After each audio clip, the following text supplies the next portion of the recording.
గౌరవ ముఖ్యమంత్రి గారిని ప్రభుత్వ తీర్మానాన్ని ప్రవేశపెట్టవలసిందిగా కోరుతున్నాను. ధన్యవాదాలు అధ్యక్ష. డాక్టర్ బిఆర్ అంబేద్కర్ రచించిన రాజ్యాంగం ప్రకారం భారతదేశం అన్ని రాష్ట్రాల సమైక్య, అన్ని రాష్ట్రాల సమీకృత సమ్మిళిత అభివృద్ధి కేంద్ర ప్రభుత్వ బాధ్యత. ఈ ఫెడరల్ స్ఫూర్తిని కేంద్ర ప్రభుత్వం విస్మరించింది. కేంద్ర ప్రభుత్వం ప్రవేశపెట్టిన బడ్జెట్లో తెలంగాణకు వివక్ష జరిగింది.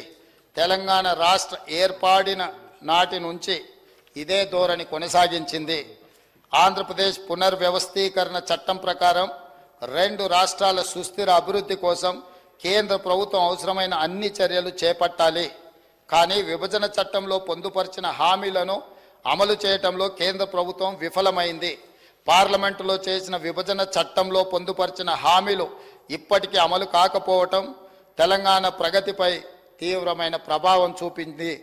తెలంగాణ ప్రజాప్రభుత్వం ఏర్పడిన తర్వాత ముఖ్యమంత్రిగా నేను మరియు రాష్ట్ర మంత్రులు పలు దఫాలుగా ప్రధానమంత్రిని, ఇతర కేంద్ర మంత్రులను కలిసి వివిధ విజ్ఞప్తులు చేశాము. రాష్ట్రానికి సంబంధించిన వివిధ ప్రాజెక్టులకు ఆర్థిక సాయం కోరడంతో పాటు చట్ట ప్రకారం రావాల్సిన నిధులు అపరిష్కృతంగా ఉన్న అంశాలపై అనేక సార్లు అభ్యర్థనలు అందించాము. కానీ కేంద్ర ప్రభుత్వం వీటిని పట్టించుకోకుండా కేంద్ర బడ్జెట్లో తెలంగాణ పట్ల పూర్తి వివక్ష చూపించింది.